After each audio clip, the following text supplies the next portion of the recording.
Verdance, the new elemental wizard with the essence of Earth, has hit the commoner format, and I'm very curious to see how she's going to play with all the new wizard spells. But hear me out.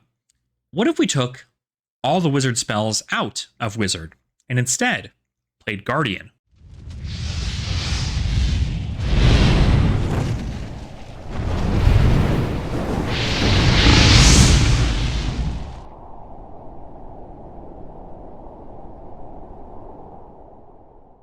Welcome on in, Dragon Folk. It's a pleasure to have you all here today. It is time for another commoner deck tech video here, and this time it is for Verdance, or Verdance, whoever wants to call it whatever. Verdance is how I'm pronouncing her name, but with Verdance here, this is the concept. We have a wizard, right? Wizard is something I don't normally play, and so I'm not quite sure on the nuances of each individual hero and how they work and the amp, and I know how that all happens in regards to Classic Constructed, but in Commoner, how are we going to translate that into a format that, again, doesn't really decompose very well, and then also still has to block enough to prevent a ton of damage from leaking through? So in this situation, let's go ahead and take a quick look into Verdance and see what she does. So with Verdance, we have, if there are 4 or more Earth cards in your Banish Zone, Verdance gets whenever you gain life during your turn, you may deal 1 arcane damage to any opposing target. So this is very, very cool in this sense because you really expect to be healing on your turn and then utilizing that health gain to ping at your opponent for a lot of damage. It's also going to extend your life in the long run of the game because gaining health is going to work kind of like defense value for your cards in your deck. But let's talk about what I wanted to do for the equipment. So first I have Aether Conduit as the weapon. The reason I chose Aether Conduit and not something like Waning Moon is because Waning Moon requires you to play a non-attack action card before activating Waning Moon. And in our situation, we're not really doing that, which you'll see later. But at least Aether Conduit gives us the ability to pitch 2 resources at any point to deal 2 arcane damage to a target hero. So this is in a way attacking our hero with a weapon, but it's just utilizing the arcane damage and allowing them to filter something back into their deck instead of them losing an entire card. So there is the Aether Conduit. Now let's move into the rest of the equipment. We have the Helm of Lignum Vitae, which is the new Earth headpiece that says if there are 4 or more Earth cards in your Banish Zone, this gets +1. It's like an Iron Rot helmet, which could be better sometime later. Then we have Heart and Crosstrap and Goliath Gauntlet. This is, again, because we are going to be running a lot of really, really high-powered, high-cost attacks, and so you're going to see these in use in the moment you need them most. You might even need to save them to the end of the game. Maybe you have a good turn in the beginning where you really want to shake tempo up and get it in your favor. This is a way to go ahead and do that.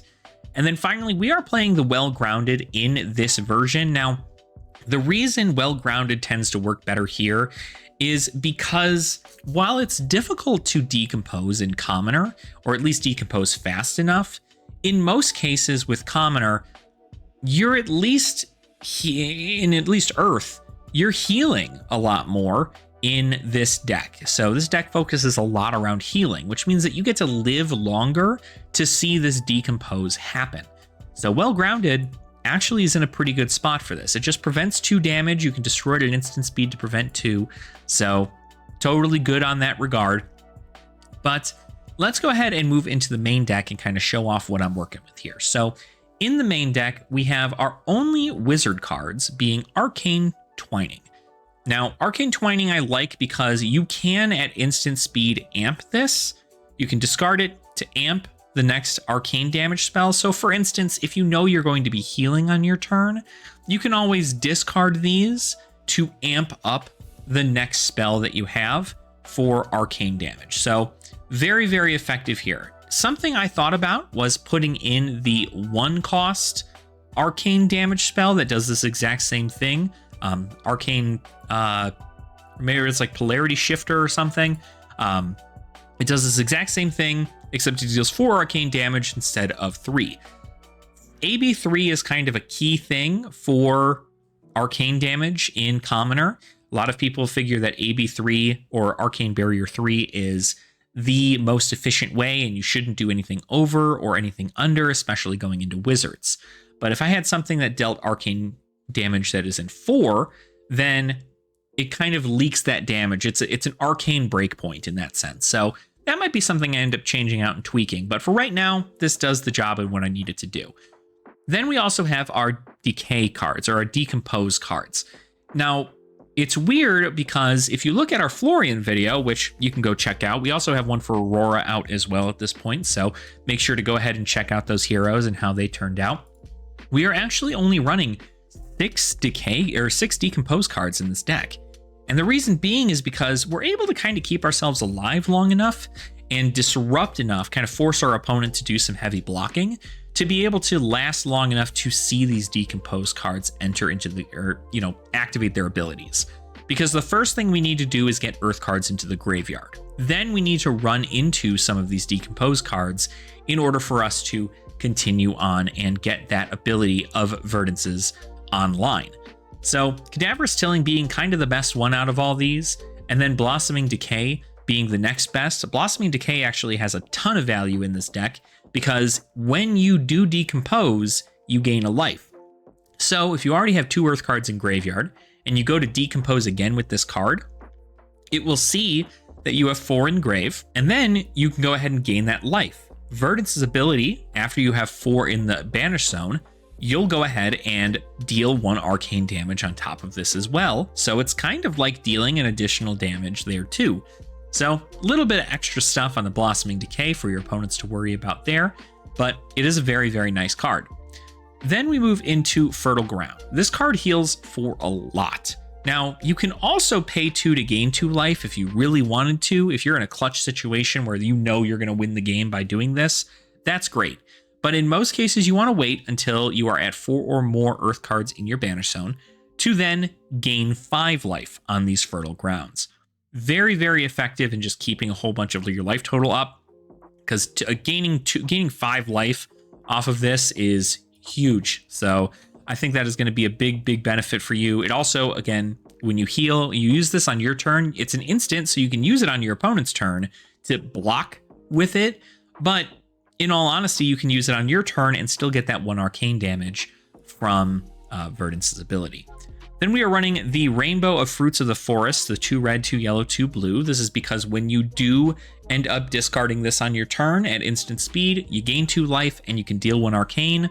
Or they're also poppers. The red ones are poppers. The blue or the yellow ones are poppers. The blue ones aren't, but you can still deal arcane damage to kind of try and blow some stuff up where you can, not to mention the fact that it can choose targets. So if you're going against Dromai for Ashwings or anything of the sort, you can have it deal arcane damage to that target, which is very, very nice. Now we have some other poppers in here that are actually really, really good here. Findle's Fighting Spirit. Now, when you defend with Findle's Fighting Spirit and you gain life, you don't get the effect of Verdance. But when you attack with this card as a very powerful 3 for 7, you get to go ahead and gain life if you have less life than your opponent, which means that you're also dealing an additional 1 arcane. So in theory, Findle's Fighting Spirit has become a 2-card 8 in a way. Very, very nice there. Harvest Season, another great way for you to gain life. You just kind of set these up. You just go ahead and play them out. You gain 3 life at the beginning of your turn, and then you just keep gaining it off that moment. It's a great way to set up. You can use them beforehand, or you can wait until after your ability's online for you to play those and get the full value out of them. But here's the kicker. We're playing Pummel in Wizard, all right? Just keep that in mind. We're playing Pummel in Wizard. And the reason we're doing this is because all of our attacks are in this exact cost here, right?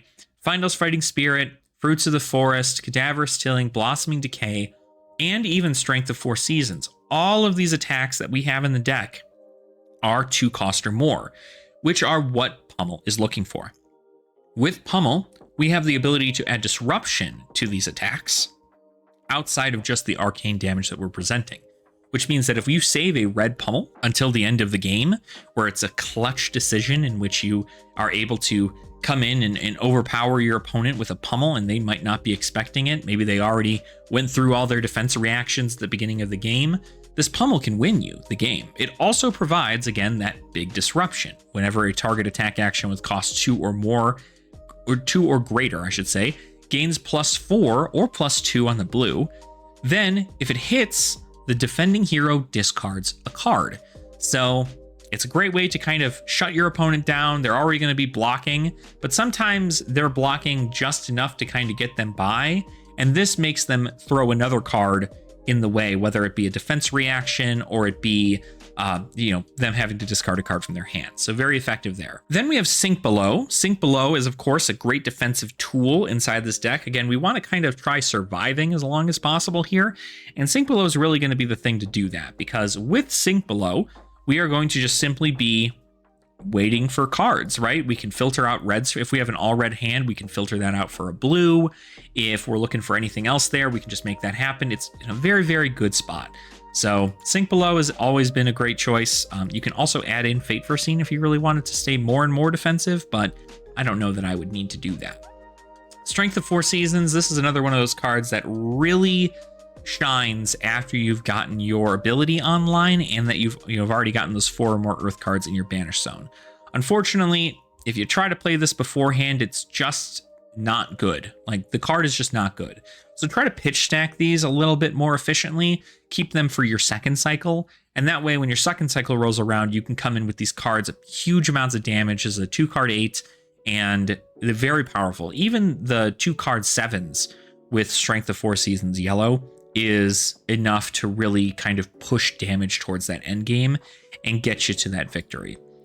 Then we have Autumn Touch Blue. We are not running the reds or the yellows. We're simply just running the blues because this is kind of one of the best earth blues in the entire game for commoner. So that's why we're running it. Sigil of Findall. This is another healing mechanic. This plays just like Harvest Season in a way where you play them out. You can play both on one turn, and then at the beginning of your next turn, they'll both be destroyed. You'll gain 1 life from each of them, and then you'll also go ahead and deal 1 arcane damage if your ability is online. And finally, we're looking at So Tomorrow. So Tomorrow is a great way to get additional cards into your Banish Zone, more specifically, more additional Earth cards in your Banish Zone, because So Tomorrow, after its ability resolves, banishes itself, and it is an Earth action. Also, if you play this from your arsenal, you get to draw a card. So this is a great arsenal target for you to just make sure you're able to have something. You can play it, get some really powerful cost 2 or greater from your graveyard to the bottom of your deck. You're looking for things like Findall's Fighting Spirit, or even Cadaverous Tilling, or Blossoming Decay. Depends on your matchup, right? If your opponent is a illusionist, right, that has a lot of Phantasm cards in their deck, you might want to get Cadaverous Tilling, or Findall's Fighting Spirit, or even Fruits of the Forest. All of those are great options. But if you're just trying to get anything back and anything at all, Strength of 4 Seasons is a great choice because it's a very simple 2-card 8.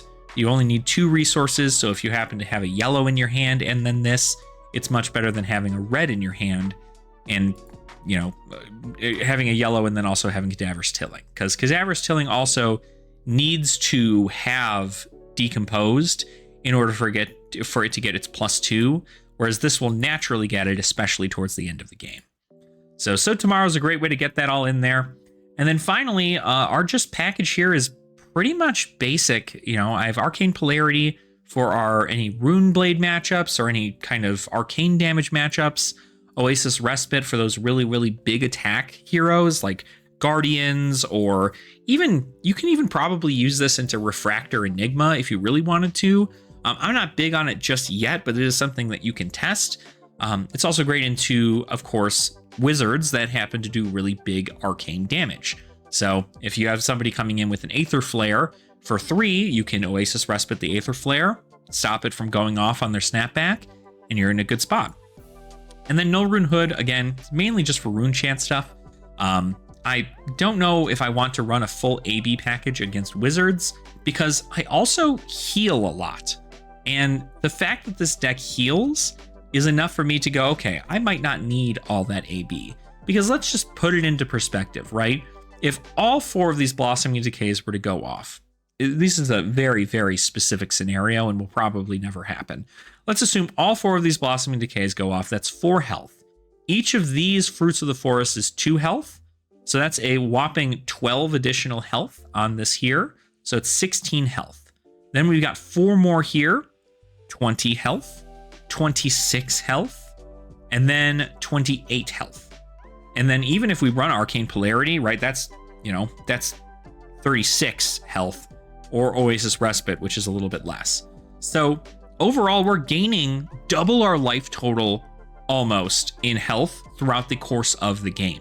And that's really, really important when you're looking at situations like this, because you want to be able to really push that healing mechanic, and your opponent will eventually just kind of run out of things to do.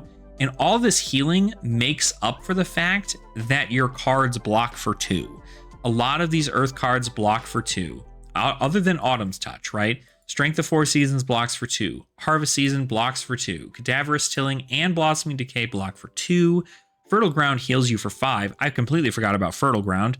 So we're looking at like 30 plus health. You've got Pummels, which block for 2. You've got Sigil of Findall, which blocks for 2. So there aren't too many things in this deck that block for 3, which is unfortunate. But healing is, in a way, blocking. The only thing that makes healing worse is if your opponent has a lot of on-hit abilities. Because while you will have gained that health and therefore negated a bit of the damage, if your opponent comes in with a very disruptive on-hit ability, you healing doesn't do anything to stop their disruptive ability. So that's something to keep out for if you're trying to check that out. But let's go ahead and get into a quick game here, and let's see how Verdance does in this weird Pummel Earth Go Tall Guardian build. And let's just see how she fares into the wonderful arena of the Commoner format. Alrighty, our opponent here is Enigma. Now, Reality Refractor Enigma has definitely been a big ticket item for a lot of people for Commoner. But I'm curious, I don't think we need to worry too much about this one. So let's see how we fare here. They're going to have a lot of defensive abilities, so it's almost like a fatigue into a fatigue match. And I'm very curious to see how it turns out for us. We end up going second. This is going to be best for Enigma because they're going to go ahead and just set up a bunch of rune chants. Or not rune chants, I apologize, ward auras. But they end up coming in with the Spears of Surreality. Now, I don't really know that I should have popped here, but I did end up popping it because I do have a Fruits of the Forest and it gets it into the graveyard. But I very well could have just blocked with 2 Autumn's Touches and kept the Fruits of the Forest in hand. And that would have at least gotten 2 Earth cards into the grave as opposed to 1. But now we're going to go ahead and move into our turn. And we don't really want to do a whole ton here that's out of the world. Now, Blossoming Decay can't decompose because we do not have enough cards in the graveyard. Now, we can pummel this Blossoming Decay, but we want to make sure our opponent's going to be playing any kind of defense reaction first, just to confirm. So there's a sink below. We're going to wait for them to go ahead and sink a card, and then I'm going to play pummel. So we're going to give it an additional +2, so it'll come in for 7, so it'll deal 3 damage there. This is mainly just a way for us to guarantee they get a discard off on top of it, or use a second defense reaction if they have it. Because if they have 2 defense reactions, it is what it is. You know, they were prepared and ready for it. But it looks like they did not, so works out. They ended up discarding a Zealous Belting, but they had another Zealous Belting in hand. So they're going to come in with the Zealous Belting. They have 1 floating resource, which means they're going to be able to attack with that Spectral Shield with the Reality Refractor. Now, I have another situation in which I can, in fact, use the decompose here from things like Cadaverous Tilling, but I need to keep my cards in my hand. So I end up taking 5 from the Spectral Shield, and then I come in with the Cadaverous Tilling. Now, Cadaverous Tilling is going to go ahead and get me started on my decompose stuff here, and then we're just kind of hope for the best. We've got some damage pulling through. Obviously, our opponent's going to want to block efficiently, and with most of their D-reacts being within the deck. They have a lot of defense reactions. They've got unmovable blues. They've got, you know, the ability to make auras at instant speed to block out damage. So it can certainly work out in their favor. They go ahead and pull into a Fate Foreseen here. They block out 4 of that damage. We're going to see if they come in with anything else here. There's an unmovable blue. So now they've played a blue card. So they very well can transcend, which they will. They'll go ahead and preserve tradition, probably putting a Zealous Belting back into their deck. And then getting to go ahead and use Enigma's ability to create a Spectral Shield. But we'll go ahead and pass it on over. They're going to play Money Where Your Mouth Is to pump up the Spectral Shield attack and have it come in for 8 wagered. Now, this is something I didn't quite keep in mind here.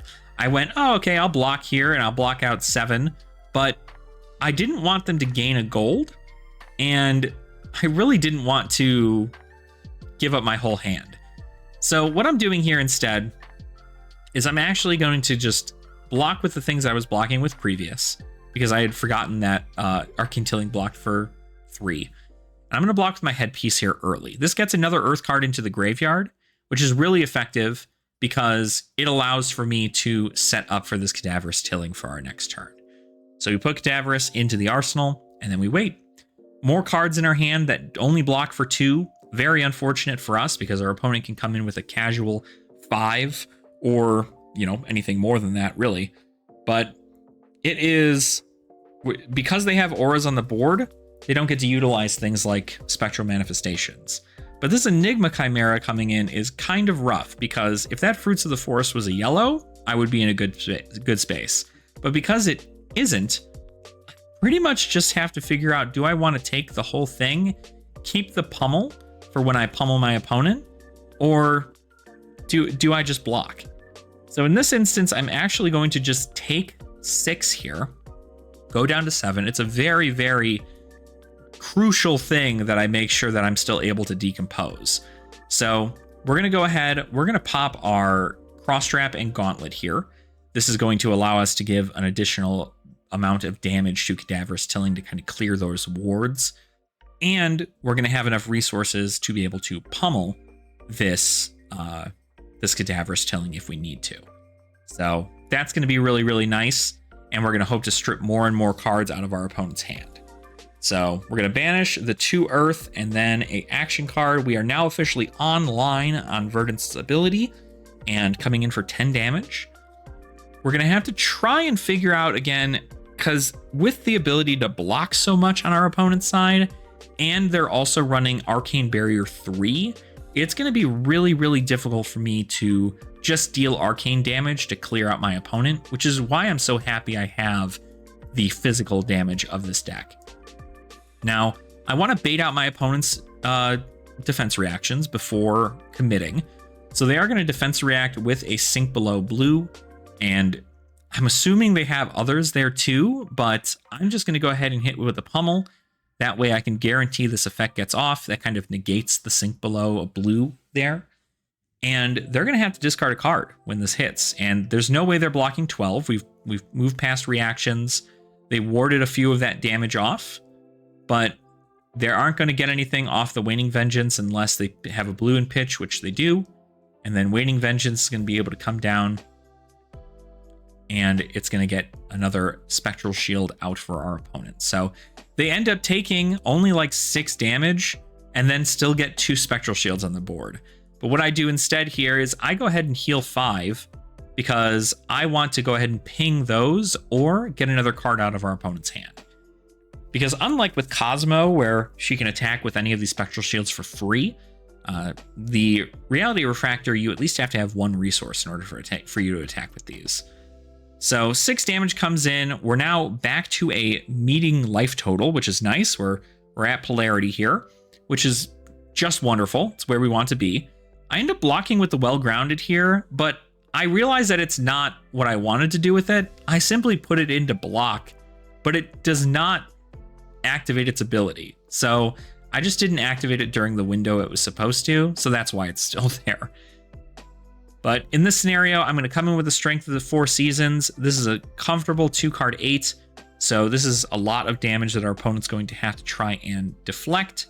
Luckily, with the amount of defense reactions in our opponent's deck, it's not going to be difficult for them to do, but we'll be able to go ahead and steal some stuff here. We got 4 damage off on that exchange with those 2 spectral shields. I'm then also going to heal here. Now, what I could have done is waited until the end of my turn to see if they were going to play any instant speed cards, and then be able to discard Fruits of the Forest at instant speed to gain life, and then possibly ping those cards. But with them having AB3, that 1 damage doesn't really do a whole lot here. There's that red spectral manifestations. This is the whole reason this deck does well, is because red spectral manifestations plus reality refractor equals 8 damage for 1 resource. It's really, really good, and if you can protect it, it stays on the board for a long time.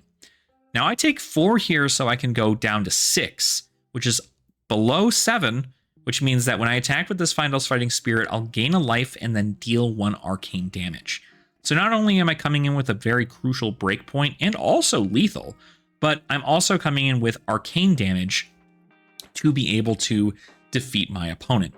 And I'm hoping that the arcane damage will ping this spectral shield, but I highly doubt it, because this is the spectral shield they want to save.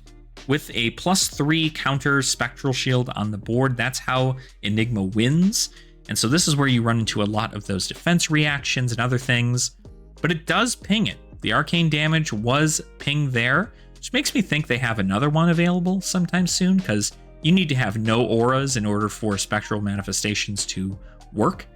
But turns out they just go ahead and they pitch to Enigma, and then Enigma comes in with 6 with that spectral shield. So we can comfortably do a little bit of blocking here, but I think our setup is, again, we want to make ourselves in a position where that Finals Fighting Spirit will actually have a lot of value here. And that means that we have to take just a little bit to go down. We only really need to take 2. So in this case, we could use the sink below and then maybe sink a card and then go down to 5 and then utilize the So Tomorrow. So we got a Fruits of the Forest, which is pretty good there. So now we're at 5. We're going to come in with a Finals Fighting Spirit, just a comfortable 6, but it's also 7 if you count the arcane damage from Verdance.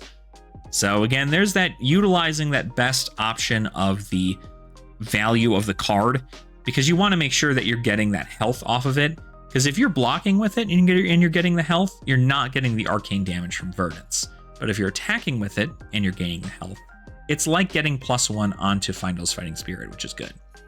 So they go ahead and block 6 here. A lot of really crazy Phantasm cards coming out of this deck.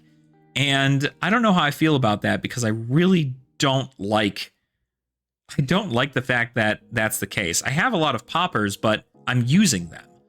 So I heal 2 more here with the Fruits of the Forest, and I ping 1. Our opponent goes ahead and they pitch that last card in their hand to prevent it, and therefore they can't attack with their card on their turn, which gives us a free turn. That's what we like to see. So in this situation, we do have another pummel that we could possibly have happen, but we don't really have the blue. We need a blue. So in this situation, what I want to do, theoretically, is I want to go ahead and pitch my Decompose here and draw blue. But I draw a red instead, so it's a feels bad. The gold didn't really do me a whole lot there. But I want to still be able to come in with some damage and provide a breakpoint. So I easily can go ahead and do that by playing the Strength of 4 Seasons. This will come in for 7, and then I get to go ahead and put the Sink Below into Arsenal in case they have a very powerful turn in which I need to block effectively. So there's that there. They take 3 because of the Spectral Shield and lose it. So again, anytime they are willing to lose their Spectral Shield, it makes me think they have a Spectral Manifestations, which is exactly what they'd want in the situation. So here's a Zealous Belting for 5. Zealous Belting is a very interesting card in this deck because it has to have a attack in the pitch zone be higher than Zealous Belting's base. And so its base is 5. So when you're pitching these Spectral Riders, it gets go again. It's a very interesting build, I gotta say. It's very Guardian-esque. But we just go ahead and block with the Sink Below here. We sink, and we hope to get a good hand. There comes the Spectral Manifestations with 2 float, and here's 8 more damage coming in. Now, again, I want to be able to do something on my turn. 8 damage does kill me, but if I block 2 here, I can go down to 1 and have Fyendal's Fighting Spirit still be able to ping for arcane damage. It's a little awkward for my opponent to pitch a card to ping for arcane, but in the end of the day, they have a lot of blues in their deck. So that 1 arcane damage is more so annoying, but it's not something they can't pay for. So therefore, it's not as terrifying. So we actually go down to 1, and this is where it gets really interesting because I want to set up a pummel, but I just don't have it. What I should have done here is probably come in with a harvest, or not the harvest season, the strength of 4 seasons, and then put the pummel in arsenal in the hopes that I can gain life on my next turn and then keep the pummel around to end the game. But with me being at such low life, I have to give my hand pretty heavily when the Spectral Shield comes in, because all they need is 1 red in their hand at the end of my turn, and they get to come in for 8 damage, which is way more than my deck likes to block for. So it's very, very difficult. My opponent pitches to the arcane damage, so no damage dealt on the arcane there. This is just 6 coming in. So our opponent's going to have to figure out, do we want to go ahead and double block, right? You have to double block, otherwise you die. So you can block for 5 and go down to 2, or you can block for 6, or you can have an unmovable, which is very great for them. It's going to leave them with 1 card left in their hand, which is, again, all they need if they want to keep the Spectral Shield. But they want to keep the Spectral Shield, so they're going to have to just use that card. Card in hand was a Chi, it was a Transcend card. They ended up transcending. They got the Spectral Shield with the +1 counter on it, which took that last 1 damage, and then they got to keep the Spectral Shield. But they couldn't do anything on their turn, so it's back on over to us. Our hand is not that great. We do have a Blossoming Decay, which we can trigger a Decompose on to gain another life.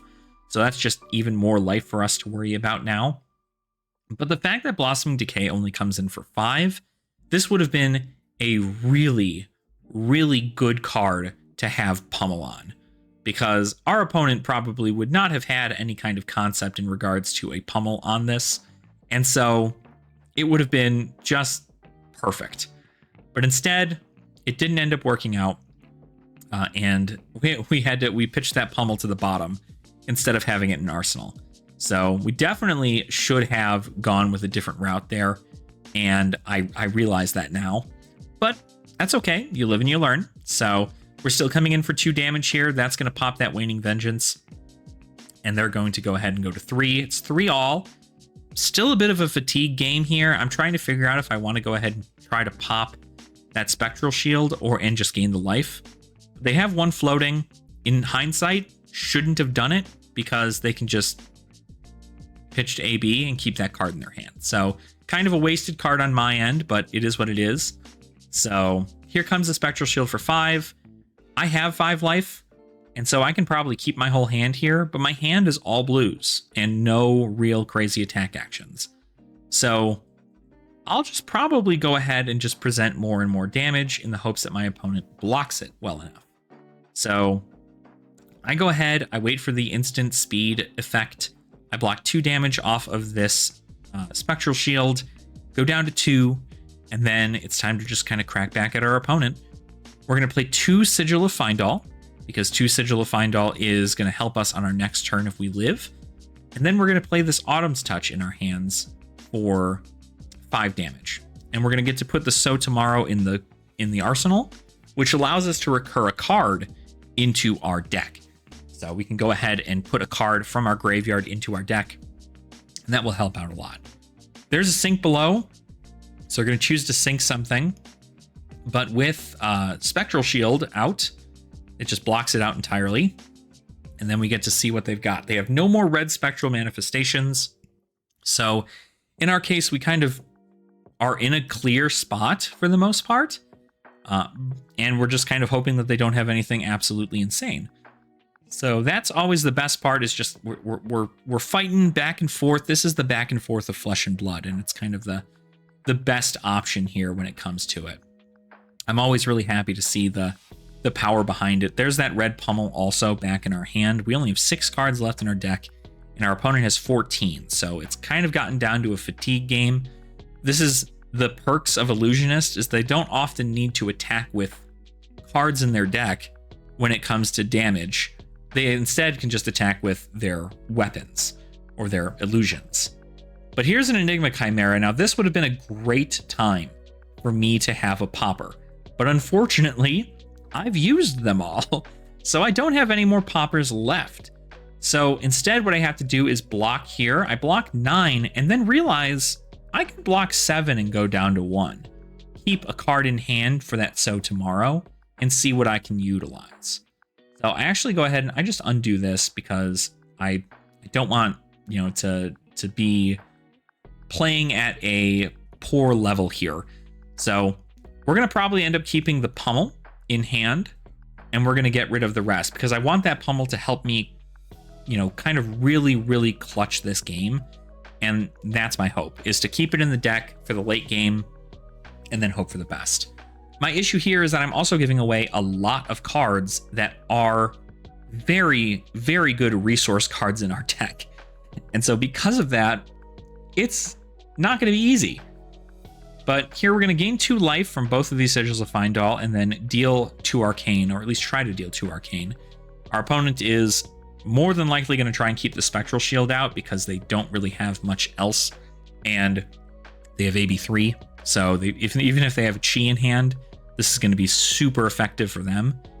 And I only have 1 card in hand, so there's not much I'm truly doing here.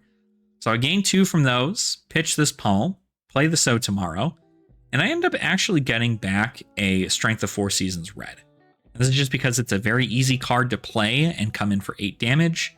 In theory, knowing they had things like Enigma Chimera, I should have gotten back something like a Cadaverous Tilling or Fruits of the Forest, but I did not. I ended up just staying in that lane there and kind of hoping for the best. But my opponent goes ahead and plays a Waning Vengeance at the end of their turn. They don't attack with anything. Or, well, that's the end of my turn. At the end of their turn, they do pitch that Inner Chi, come in with 6.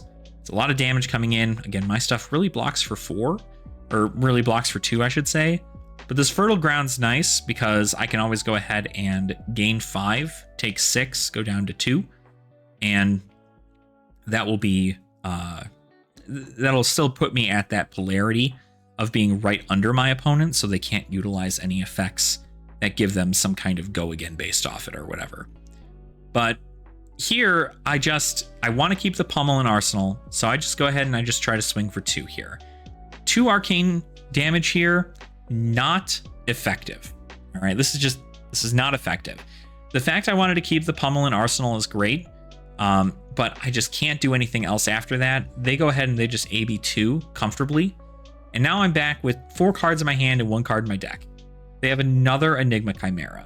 Now you'll see that Strength of 4 Seasons that I have in my hand could have been a popper, which would have given me the opportunity to come in with the kill on this turn. If you can tell how upset I am about this, then you'll know. But you can't predict the future, and in this situation, you just kind of make sure that your opponent's going to have it or they don't. And unfortunately, right here, they have me on a rope to where if I had gotten back a popper, this would have been done and over with. I would not have had to worry about it. They wouldn't have been able to get over my pummel, and it would have been game over. But instead, now I have to block way, way more than I should, simply because of the fact that I didn't get a popper back. I should have, because I've been attacked by several Enigma Chimera, I should have known to get back a popper, but overall, this is just a lesson for all of us. So I try to come in with 2 arcane. They obviously just pitch to it and pass. I have 2 cards left in my hand. I can't get over the damage that's going to come in with Reality Refractor. I block for 4, and my opponent wins the game. And that was Verdance. That was my pummel Verdance build. I feel like it did fairly well. Again, this is A lot of it comes down to reps and practice and things like that, but the fact that it healed really well, and it also provided a lot of damage, and also the disruption with the pummels, I feel is going to do pretty well into most of the meta for the entirety of the commoner format. But overall, I'm happy with the deck. I know this deck is not going to run very well with any of the wizard cards, and I think that's really what it comes down to. Verdance is fatigue through and through, and because she's fatigue through and through, you need to really play her a bit like a guardian that heals. And luckily, that healing also provides a little bit of arcane damage to your opponent, so in some cases where your opponent's running a lot more reds than blues, you might be in a situation to where it could be a little annoying for those 1 arcane pings. But at the end of the day, the healing helps outweigh the fact that your deck doesn't block very well. Earth decks don't block very well, and that is just the unfortunate truth of Flesh and Blood right now, especially in Commoner, is that the Earth decks don't do very well. If Verdance had access to a card like Rootbound Carapace, which we talked about in our Florian video, but Rootbound Carapace is just like one of the best decomposed cards in the entirety of Flesh and Blood, and it just came out, but it is probably the best out of the decomposed cards, and it's a rare. So Verdance can't really use that in the deck to help get that ability online. But if that ability online could get online faster, a lot more of these cards like Strength of 4 Seasons and Fertile Ground can be activated much earlier and present a lot more effective damage and disruption with those pummels while you still have a life total. But with a lot of this back and forth happening, it was just very much so a clutch game, and Enigma was able to pull it through. Reality Refractor Enigma has always been, ever since it's kind of been solved, the deck has been very, very effective into the meta. And unfortunately, in a deck that runs a whole bunch of blues, you're probably not going to expect a lot of your arcane damage to get through. So that's all for this. Hopefully you guys enjoyed my Pummel Verdance build. I know it's kind of a longer one. That match kind of went on for a little bit, but I'm happy that we were able to go ahead and get that game going, kind of show you guys what everything was like in the format for Verdance, and then give me your feedback. I'd love to hear your feedback on the deck and see how it is, see what you play around with, what things you might change, what things you might, maybe you keep it the same way. Who's to say, right? But let me know in the comments down below. I'd love to hear from you guys in regards to how you're building your Verdance deck in Commoner. And while you're down there, make sure to go ahead and give that like button a little smooch by hitting that there. And then you can subscribe to the channel as well if you have not already. That certainly helps us as we continue to grow as a wonderful Flesh and Blood channel in this wonderful community. So thank you guys so much for subscribing to my little old place here on the internet. And also, if you wanted to support the channel in a more meaningful way, you can also go ahead and become a channel member. Channel members do get access to our podcast, The Common Language, earlier than everybody else does, about a week earlier. So if you're interested in hearing more of my voice or talking more about the budget levels of Flesh and Blood, or even just like, market topics or daily things or just good habits to have with Flesh and Blood, you can always go ahead and check out those podcasts. But you get them a week early if you're a channel member, but you can always wait a week and you'll see them then there too. So thank you all for watching our Verdance Commoner deck tech video, and I hope you continue having fun in the Flesh and Blood. And I will see all of your beautiful faces in our next video.